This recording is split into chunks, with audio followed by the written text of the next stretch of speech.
बाबा ने आप जो है प्रमुख अधिकारी का स्वागत करेंगे।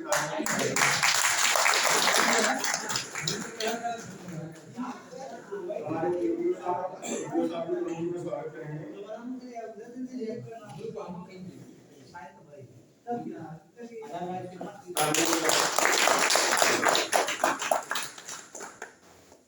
यह वीडियो साहब वेद विकास सर जी का जो है स्वागत करेंगे। माल्यार्पण करते हैं।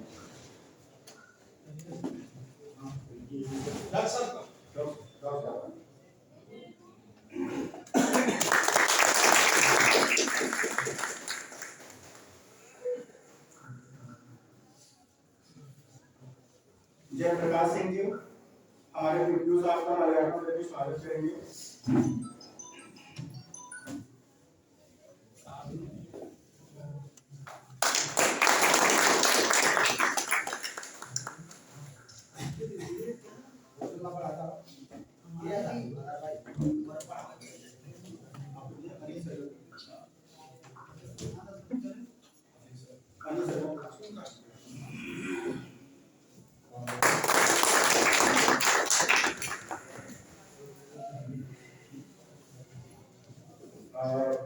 कटाई और प्रधान चरणदेव सिंह जी हमारे एसडीए साहब का स्वागत करेंगे। माल्यार्पण करेंगे।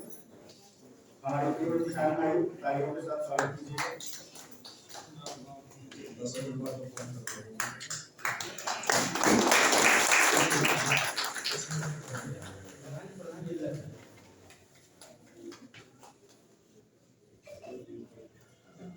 बहुत बहुत धन्यवाद प्रधान जी।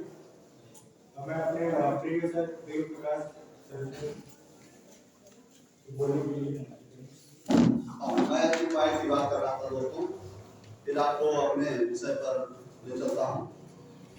चिप माइट का प्रयोग जिन लोगों ने नहीं कर पाया हो, अपने खेतों में डाई नहीं डाल पाई हो, गेहूं की बुआई कर दी हो या डाई नहीं मिली हो, तो आपने सोचा हो चले ऐसे बो देते हैं, फिर हम सिंचाई के समय डालेंगे। सिंचाई के समय सिंगल सुपर फास्फेट जितनी यूरिया है उतनी या उसकी डेढ़ी मात्रा सिंचाई से पहले आप डाल दीजिए। सिंचाई करते समय वह मिट्टी में नीचे चली जाएगी और पौधों का विकास अच्छा होगा। जो लोग डाई नहीं डाल पाएंगे, अगर डाई डाल दिए हो तो जिपमाइट का प्रयोग सिंचाई से पहले आप करें। 25 किलोग्राम जिपमाइट डाल लीजिए और 1 एकड़ खेत में उसका प्रयोग कर सकते हैं। ये लगभग 350-360 रुपए के आसपास आ रही है, यूपीएल कंपनी की है, उसको लेकर के आप डाल सकते हैं। यूरिया का प्रयोग कभी सुबह में, कभी दोपहर में, केवल शाम। जिसने सुबह किया प्रयोग केवल 60% पौधा खाएगा, जिसने दोपहर में किया आप समझ लीजिए केवल पौधा 40% खाएगा, आधा खत्म। अगर आप लोग आपने शाम को डाला तो पूरा का पूरा भोजन चट कर जाएगा। केवल शाम को यूरिया 4 बजे के बाद।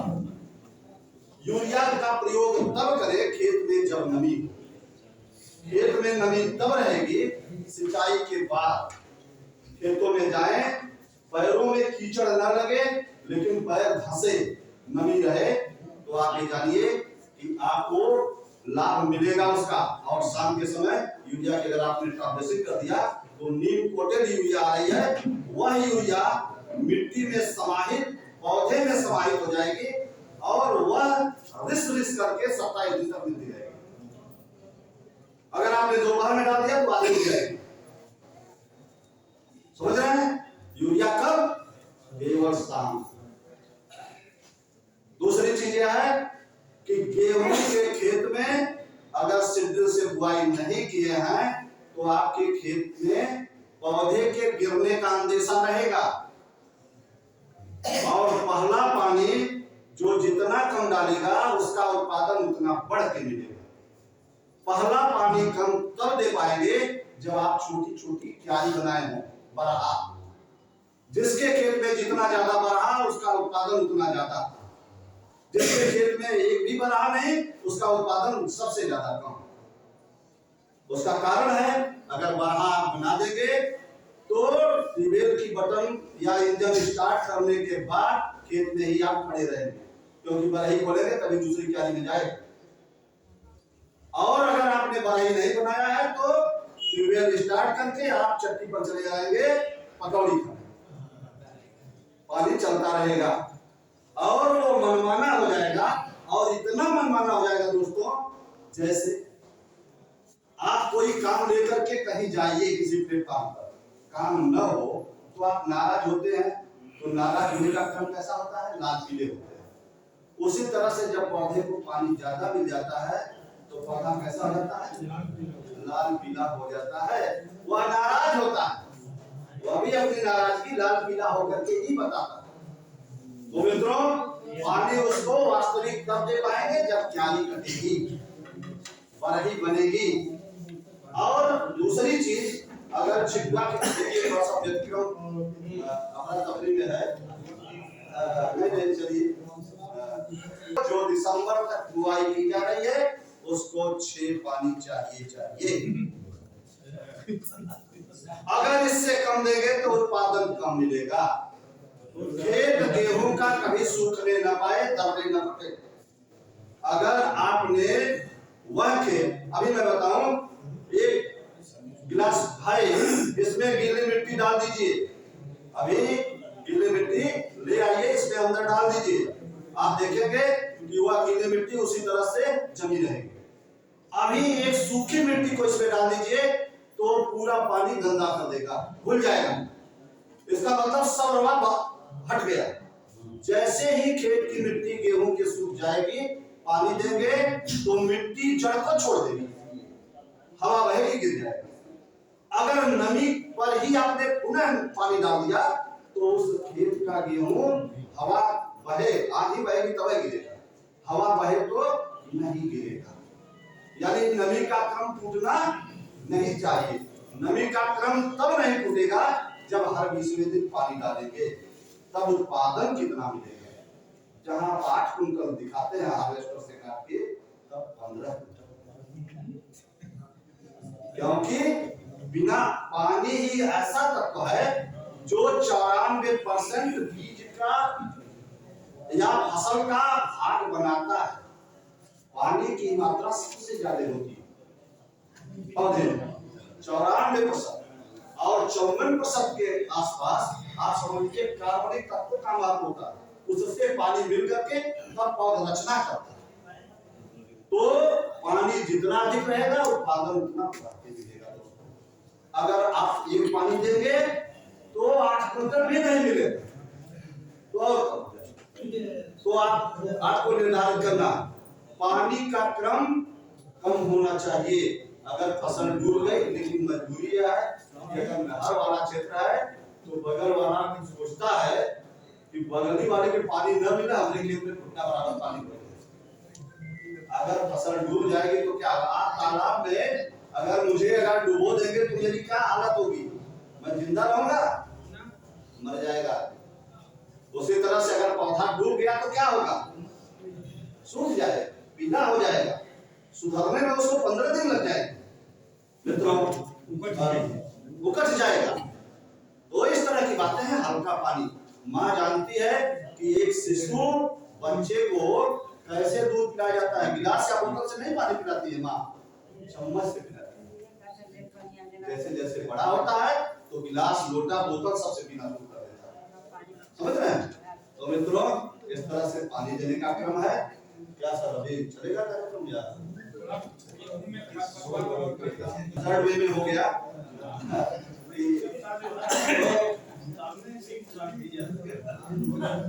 मित्रों, खरपतवार की बात करें तो रबी सीजन हो, खेतों में खर न हो, ऐसा संभव नहीं, समझ रहे हैं। और बरसात के सीजन में तो खरपतवार बिल्कुल भरे ही नहीं। मित्रों, थोड़ा सा ये है कि अनायास मन तो मेरा भी चला जा रहा है, समोसा खा के भी तो आपका क्यों नहीं जाएगा, वो सभी लोगों का मन चला जा रहा है। तो थोड़ा सा व्यवधान है, लेकिन आप ये समझिए कि इसको शरीर से खाइए, दिमाग मेरे पास ही रह जाता है, ठीक है। खरपतवार में सबसे बेहतरीन दवा क्लोरिनोफास बनी हुई है, उससे बढ़िया कोई दवा नहीं। क्लोरिनोफास रबी सीजन में गेहूं के लिए सबसे सस्ती, आप 1 एकड़ एकड़ में 160 ग्राम प्रयोग करेंगे। मित्रों ये कब प्रयोग किया जाएगा? देखिए बड़ी हलचल हो गई है, तो घाटी के लिए बड़ी हलचल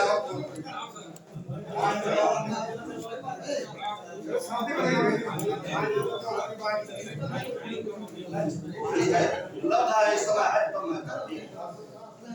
कृषि रक्षा, देखिए मैं जिसकी बात कर रहा हूँ कृषि रक्षा अधिकारी यही पर, आप पौध रक्षा अधिकारी हैं इस जनपद के, समझ रहे हैं? पौध रक्षा में इनसे बड़ा कोई जनपद में अधिकारी नहीं, ये सबसे बड़े अधिकारी।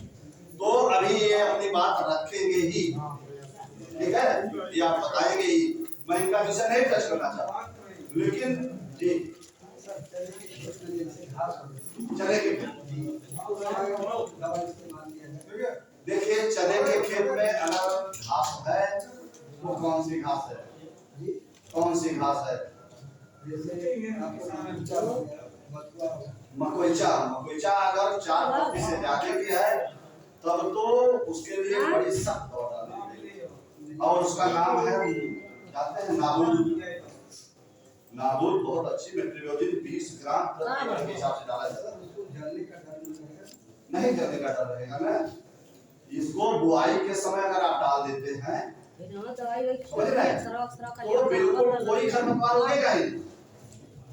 नाबुल आलू में अगर आपके चौड़ी पत्ती के खरपतवार हैं, जैसे सत्यानाशी हो गया, मकोई हो गया, बथुआ हो गया, जो भी चौड़ी पत्ती के, उसमें नाबुल डाल दीजिए, मेट्रियोजिन जिसको कहते हैं, बुआई के, समझ रहे हैं? और अगर बाद में, अब सुन लीजिए मेरी बात, अगर कहीं चौड़ी पत्ती का खरपतवार इस तरह का है तो नाबुल का इस्तेमाल बाद में भी किया जा सकता है, समझ रहे हैं? लेकिन उसमें कौन कौन से खरपतवार हैं इसमें जाकर के देख के मुझे बताइएगा, ऐसा ना हो कि एक खरपतवार लगे दूसरा न। चुनिंदा खरपतवार नाशी बनाया गया, जैसे आपको जरूरत हुई कि मुझे हरा बैगन चाहिए तो हरा बनाया गया, बैगनी बैगन चाहिए तो बैगनी कलर का बनाया गया, आपको चाहिए छोटा बैगन तो छोटा बनाया गया, आपने कहा सफेद बैगन सफेद बनाया गया, आपने कहा कि हमको भरता बनाना है, गोल बैगन चाहिए तो गोल बनाया गया, आपने कहा लंबा बैगन चाहिए तो लंबा बनाया गया। आपके हर खेत का, हर व्यक्ति के जरूरत का ध्यान रखते हुए ये प्रजातियां निकाली जाती है। आपका खेत पानी ये जगह है कि नहीं है, ऊंचाई पर है, नीचे है, पानी लगा रहता है, पानी देने में असुविधा है, भगवान भरोसे खेत है, सभी खेतों के लिए बनाया गया। आप जानते हैं बहुत सारी प्रजातियां, 4000 प्रजातियां हमारी बनाई गई है। इस समय जो रंग कर रहे हैं गेहूं, आपके हर खेत के लिए बनाई गई है। जिस खेत में एक सिंचाई करेंगे उसके लिए अलग गेहूं है, जहाँ 3 सिंचाई करेंगे, जहाँ अक्टूबर में बोना अलग प्रजाति है, नवंबर में बोने की अलग प्रजाति है, दिसंबर में बोने की अलग प्रजाति, डे बाय डे प्रजाति बनाई गई। आप क्या समझ रहे हैं? जैसे आप कहेंगे कि हम, आपने मान लीजिए नवंबर में आपने खरीद लिया, नवंबर में बोने वाली प्रजाति आप दिसंबर में बो देंगे और 25 दिसंबर के बाद बोके आप कहेंगे कि नहीं बेकार है, ऐसा कुछ नहीं। 25 नवंबर को जो बोई जाने वाली प्रजाति कम समय लेती है उसको बोना, उसमें उत्पादन ज्यादा होगा, इसमें उत्पादन और कम है। तो इस तरह से आप समझिए, अगर आपको खरपतवार नाशी की बात कर रहा था मैं, गेहूं का सबका होगा इस समय, गेहूं में खरपतवार नाशी डालने का सबसे उपयुक्त समय 28 दिन के पूर्व और 24 दिन के बाद का होता है। केवल 4 दिन का समय मिलता है खरपतवार नाशी डालने का समय, केवल 4 दिन। आपने 21वें दिन पानी दिया, 20वें दिन, और 8 दिन के अंदर दवा इस्तेमाल हो जानी चाहिए, तो 100% लाभ मिलेगा। और अगर आप 28 से 35 दिन के बीच में डालते हैं तो 60% लाभ मिलेगा। अगर 35 दिन के बाद डालते हैं तो 20% लाभ मिलेगा। सब पर डाले गए आंकड़े, ऐसा कुछ नहीं है। अगर 55 दिन की फसल हो गई है तब भी एफएनएटी दवा डाली जाती है, गेहूं का मामा और कृषिनेल सब खत्म हो जाता है, लेकिन उसका उत्पादन पर प्रभाव पड़ता है। तो आपके खेतों में कब दवा डालनी है? 24 से 28 दिन के बीच में। यूरिया की टॉप ड्रेसिंग अगर आपको करनी है, खरपतवार बहुत अधिक है, तो 24वें दिन आप इसका इस्तेमाल कर सकते हैं। इसके बाद यूरिया का टैबलेट करिए। मैंने छोटी समस्या है जी बताएं। मोथा बहुत परेशान कर रहा है। मोथा को परेशान करता है, उसकी दवा नहीं बहुत बढ़िया है। और अगर खेत में है तो बुआई के पहले पेंडिंग जिम्मेदारी है। किस चीज में? प्याज की नर्सरी है क्या? ना सब आलू जो ना चीज वो आलू या जो चीज गोइड का खेत है, गोइड का खेत है, गोइड का खेत है ना। देखिए साल में एक महीना ऐसा आता है, इसमें आप इसके जड़ में देखेंगे तो गोल गोल गांठें छोटी छोटी काले रंग की पाई जाती है। और इस महीने से लेकर के इस महीने से स्टार्ट होकर के अक्टूबर से समझ लीजिए, अक्टूबर नवंबर दिसंबर से स्टार्ट होकर के यह बरसात तक सितंबर तक ये गांठें ऊपर से लेकर के 3 फीट गहराई तक चली जाती है। अगर 3 फीट 1 मीटर गहराई तक अगर आप एक गांठ निकाल लिए और हर लगभग 10 सेंटीमीटर पर एक गांठ होती है। अगर आपने ऊपर की 6 इंच गहरी जुताई करके एक गांठ निकाल लिया तो नीचे की 300 गांठें नीचे अभी पड़ी, वो दूसरी निकल। एक गांठ को आपने काट दिया, जड़ से उसको निकाल दिया, आपने गांठ जड़ से निकाल दी, लेकिन उसके नीचे वाली गांठ अभी पड़ी। और जैसे ही सितंबर का महीना फिर आता है, ये सभी गांठें नीचे से उड़ करके या उठ करके, जैसे गेहूं का बीज आप बोते हैं और मिट्टी को चीरते हुए पौधा बाहर हो जाता है, उसी तरह से उसकी सभी गांठें बकअप होती है, ऊपर के लिए पुश होती है, दबाव दिया जाता है। सब ऊपर 1 फीट की गहराई पर सितंबर के महीने में सभी गांठें आ जाती है। जितनी गहराई गई है सभी गांठें एक जगह इकट्ठा हो जाती है सितंबर के महीने, जब पूरी बरसात खत्म होती है। अगर आप गहरी जुताई सितंबर के महीने में कर दें या खुरपी द्वारा गुड़ाई करके, तो लरछा की गांठ आप पाएंगे। गुड़ाई कभी करते होंगे तो आप देखते होंगे कि सभी गांठें ऊपर रहती। उसी समय गहरी जुताई करके ग्लाइफोसेट नाम की अगर दवा डाल देंगे तो सब गांठें गल जाएंगी। समझ रहे हैं? तो वही 1 महीना आपको समय है, इसके बाद फिर अक्टूबर से नीचे जाना शुरू। समझ रहे हैं? 1 महीने का अवसर मिलता है मेरे दोस्त, और वो महीना है अगस्त का लास्ट और सितंबर का पूरा महीना। अक्टूबर से फिर वो नीचे जाना शुरू हो जाएगा। आप उसको पाएंगे नहीं, फिर कंट्रोल नहीं कर सकते। और ग्लाइफोसेट नाम की ऐसी दवा है, या मेरा एक हफ्ता ऐसी दवा है कि अगर वो ब्रॉड स्पेक्ट्रम है, अगर वह किसी पत्ती पर पड़ गई, डंठल पर पड़ गई, तो दौड़ती हुई नीचे जाती, ऊपर नहीं जाती, सीधा नीचे जाती। जमीन में नमी रहेगी सर तभी आगे। हाँ, नमी खेत में रहेगी तभी काम करेगी। और मैं आपको बता दूं, पौधे के पास कोई हाथ नहीं है। पौधा भोजन करने की प्रक्रिया केवल पानी है। पानी में सारा तत्व घुलता है, जो मिट्टी के अंदर मृदा जल होता है उसको प्राप्त करता है, उसी में सारा तत्व घुलता है और जड़ों के माध्यम से छोटे पौधों में ऑस्मोसिस क्रिया के थ्रू मास फ्लो होता है। और बड़े पौधे जो आप वृक्ष देख रहे हैं, इसमें वास्कुलर बंडल जाइलम फ्लोएम के द्वारा, जैसे यहाँ का माल आपको भेजना हो दिल्ली तो ट्रेन से मालगाड़ी से भेजते हैं, समझ रहे हैं? और छोटी जगह भेजना हो तो आप डीसीएम से भी भेज देते हैं, टाटा मैजिक से भी भेज देते हैं, समझ रहे हैं? तो उसी तरह से मास फ्लो होता है। तो जो हमारी फसलें हैं वो इस तरह से पानी लेती है। तो पानी जब आप खेतों में डालते हैं तो एक तत्व खुलता है, खुल करके वह जड़ के पास पहुंचता है, तब जड़ उसको चूसती है और चूस करके उसको ढकेल करके पूरी तरह पानी को पहुंचा देती है, जिसमें भोजन भी पहुंच जाता है। जो आप खाद देते हैं, उर्वरक डालते हैं, वो सारा तत्व होता है। इस तरह से पौधे में विसरित होता है। मित्रों सबको सरकार चाहते हैं जी बताएं जी। लिक्विड यूरिया जैसे आप टैबलेट खाते खाते कर गए हो, बुखार नहीं जा रहा तो डॉक्टर कहता है आओ अब आपको इंजेक्शन लगा दूंगा। उसी तरह से तरल नत्रजन है या लिक्विड यूरिया, आप अंग्रेजी बोल रहे हैं, मैं हिंदी बोल रहा हूँ। उसी को लिक्विड को ही तरल बोलते हैं। तरल का मतलब आसानी से बह जाने वाला, समझ रहे हैं? और जैसे ही वो इस फॉर्म में होता है, आप नाम सुने होंगे जिंक का। जिंक 3 तरह का आता है, एक सामान्य जिंक, एक चिलेटेड जिंक आता है। नाम सुना है? चिलेटेड जिंक महंगा होता है, लेकिन उसका प्रभाव क्या होता है दोस्तों? आप कह रहे हैं मैं पूछ रहा हूँ तरल, चिलेटेड बता रहे हैं। चिलेटेड इसलिए बता रहा हूँ कि आपको आसानी से तरल चीज समझ में आ जाए। जो चिलेटेड है, अगर आप सामान्य जिंक डालेंगे तो वो पौधे को मिलने में सप्ताह भर लगा देगा, और चिलेटेड जिंक डालेंगे तो जितना है पूरा का पूरा 24 घंटे के अंदर बेबस हो जाएगा, पौधे में मिल जाएगा पौधे। इसको चिलेटेड कहते हैं। आसानी से पौधे के लिए मिल जाना, सुचारू रूप से उसके भोज्य सामग्री में शामिल हो जाना, उसको चिलेटेड बोलते हैं। और इस तरह के फॉर्म में होता है।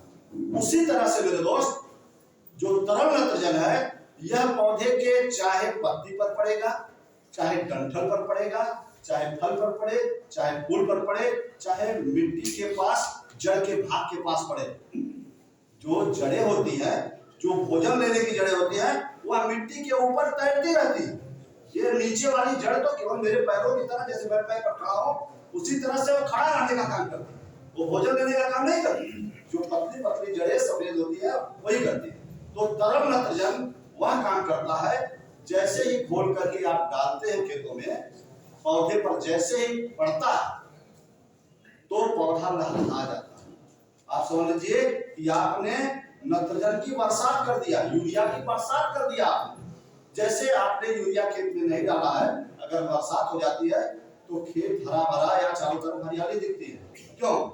वायुमंडल में जो नत्रजन है वह पानी में घुलती है और सीधे पौधों के पत्तों पर गिरती है, जड़ों तक पहुंचती है, पौधा पूरा पूरा खा लेता है। और इस फॉर्म में होती है कि उसको बदलने की जरूरत नहीं है, वह सीधे नाइट्रेट फॉर्म में मिल जाती है पौधे में, वह नत्रजन। और यह नत्रजन कैसे होती है?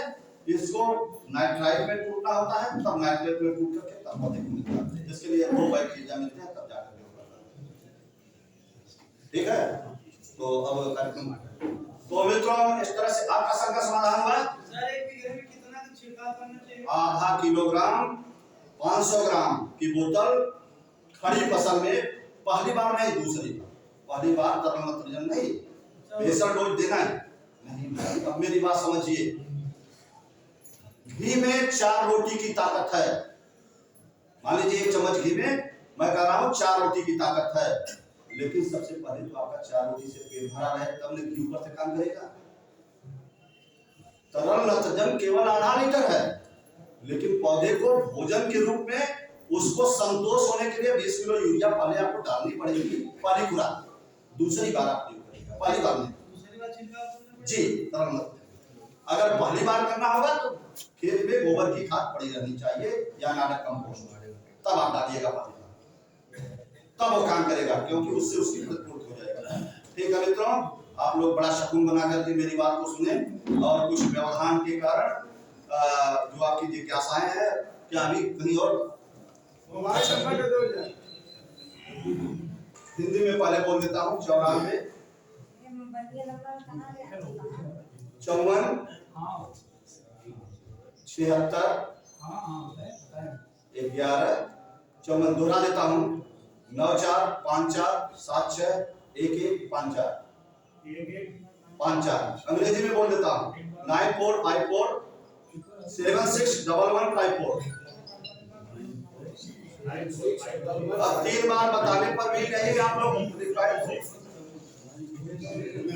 देखा मित्रों। इसी के साथ मैं अपने ब्लॉक प्रमुख महोदय को बहुत बहुत साधुवाद देता हूँ कि हमारे बीच जिन्होंने मौका निकाल कर, ताकि लिखने में हम लोग हाथ में भर जा रहा है, थोड़ा पैड भी 2-4 पढ़ने का रहता तो हम लोग क्या हुआ जैसे पैड रखा 2-4 पढ़ने का, तो सर हम सबके लिए कर नहीं अगली बार से अपनी डायरी लेके आना। हाँ, या तो ये रहे कि हाँ ऐसी गोष्ठियां हो तो लिखने की जरूरत आप या ये लोग किए रहे, ये चाहते हैं कि कुछ चीजें सुनने के बाद अगली बार से सरसों की सिंचाई बहुत अच्छा। देखिए, बहुत अच्छा प्रश्न आपने किया। सरसों की फसल ऐसी फसल है मित्रों जो आपको पूरे वर्ष तेल के लिए आप बोते हैं और उसका सेवन करते हैं। पशुओं के लिए खली आप निकालते हो। और ताकत का काम वही करता है आपके शरीर में। जो आपके बलिष्ठ पुट्ठे हैं, राने हैं, जो पेटी पड़ी रहती है पेटों में, यह तेल के कारण ही पड़ी रहती है, या जो तेल चर्बी खाते हैं उसी के कारण। Hello hello. तो तेल जो है, सुन लीजिए, सरसों की जहां तक बात है मेरे मित्रों, 35 दिन पर इसकी सिंचाई अवश्य कर देनी चाहिए, पानी सिंचाई। अगर जाड़े की बरसात हो जाए तो कोई जरूरत नहीं, पानी सिंचाई। दूसरा काम ये जरूर करिएगा कि अगर सरसों की फसल में आप चाहते हैं कि ज्यादा उत्पादन हो, तो 25वें दिन बेमुरौवत 1 हाथ का गैप देते हुए, 1 हाथ के गैप का मतलब 1.5 फीट लाइन में आप जो पौधा कमजोर हो निकाल दीजिए, और जो पौधे से पौधे की दूरी हो वह 20 सेंटीमीटर कर देंगे तो उत्पादन ज्यादा मिलेगा। लालच में न पड़िए कि पौधा ज्यादा है तो बहुत अच्छा उत्पादन होगा। जब पौधा ज्यादा रहेगा तो बहुत पतला रहेगा। उसका कारण भी मैं बताया हूं कि अगर यहाँ पर 5 समोसा मंगा दूं तो सबको नहीं मिलेगा, समझ रहे हैं। उसी तरह से पौधे की संख्या खेत में जब ज्यादा हो जाएगी तो भोजन का अभाव हो जाएगा, समझ रहे हैं। और जितने लोग हैं उससे ज्यादा मंगा जाएगा, सबको मिल जाएगा। उसी तरह से खेतों में पौधों की संख्या जब कम हो जाएगी तो भोजन पर्याप्त हो जाएगा। तो उसके पौध की संख्या इस तरह से निर्धारित की जाती है, समझ रहे हैं। 1.5 फीट की दूरी हो और लाइन से लाइन पौध की दूरी 20 सेंटीमीटर। और तीसरी बात क्या है कि पहली सिंचाई के बाद यूरिया की जो खुराक आप गेहूं में देते हैं, वही यूरिया की खुराक इसमें भी पड़नी चाहिए। अगर सल्फर न डाले हो तो प्रति बीघा 1 पैकेट जिप्सम, जिसकी कीमत 72 रुपए है, सब्सिडी उपरांत। वैसे क्या कीमत है? 230 रुपए, 75% अनुदान है। तो 1 पैकेट आप जिप्सम डाल दीजिए तो बहुत अच्छा उत्पादन होगा। और तेल का अंश भी ज्यादा, जैसे 10 किलो कोल्हू कराएंगे तो 4 किलो 20 किलो मिलेगा, 20 ग्राम। सिंचाई के समय डाल दीजिए, सिंचाई समय में डाल सकते। अगर डाल देते हैं तो बहुत अच्छा है, नहीं डाल पा रहे तो सल्फर डाल दीजिए, आधा किलोग्राम प्रति बीघा, 2 किलोग्राम प्रति हेक्टेयर। ठीक, तो ठीक है। अरे उसको स्विच ऑफ कर दीजिए थोड़ी देर के लिए। तो इस तरह से आप देखिए कि दूसरी चीज, सरसों में ज्यादा उत्पादन लेने के लिए जब बिरलीकरण कर दिए हैं तो उसमें डालियां कैसे ज्यादा हो। एक बांस की कैन काट लीजिए, बांस की कैन समझ रहे हैं, बांस की एक कैन काट लीजिए और उसको आधा फाड़ लीजिए, पतली हो जाएगी। इतनी लंबी हो जाती है तो पकड़ने की जगह कपड़ा लपेट लीजिए, वो मोटा हो जाएगा, पकड़ने में आएगा। और इसके बाद खेत में घुस जाइए अपने सरसों के खेत में और तलवारबाजी कर दीजिए, फुलई सबकी कट जाए सरसों की 35 दिन की अवस्था में। जो बचा पौधा है, एक बार तलवारबाजी, अगर आप घास काटने के लिए कुछ लोग पतली पतली ब्लेड की तलवार भी बनाए हुए हैं, समझ रहे हैं। आप देखे होंगे कि जो सफाई कर्मी है बेचारे नाले के किनारे उस तलवार से ही काटते, लोहे की तलवार। अगर तलवार हो आपके पास तो ठीक है, नहीं हो तो कैन की एक तलवार बना लीजिए और उसकी पूरी बहुत मुलायम है, वो कटती चली जाएगी, आसानी से गिरती चली जाएगी। उसको उठा लीजिए और उसका साग बना लीजिए, चाहे पशु को खिला दीजिए। और उसको जब काटेंगे तो वहीं से 7-7, 8-8 डालियां निकलेंगी और चारों तरफ जो जगह आपने खाली बनाया है पूरी जगह को घेर करके बहुत विशाल पौधा बन जाएगा। सरसों का पौधा जैसे लगेगा अरहर की तरह, समझ रहे हैं। तो उसमें सबसे बड़ा फर्क ये होता है मेरे दोस्त कि आप सरसों में देखे होंगे कि नीचे की जो फलियां होती है उसको सिकुआ बोलते हैं। जो नीचे की फली होती है उसका दाना मोटा और वो मोटी होती है फली, और जैसे जैसे कुंडली की फली होती है वो क्या होती है, पतली होती है, दाना छोटा। लेकिन जब आप बंचिंग कर देते हैं, हेडबैक करते हैं, उसको काट देते हैं, तो जैसी शकल नीचे की फली की वैसी शकल उत्पादन बढ़ जाए। ठीक है दोस्तों, तो इस तरह से मैं अपनी बात को यही विराम देता हूँ। मेरे डॉक्टर जी का बहुत ही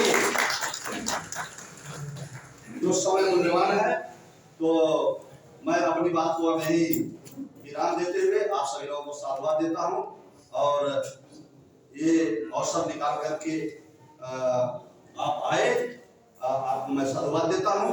मित्रों, इन्हीं सभी बातों के साथ आप सभी लोगों को पुनः नमस्कार।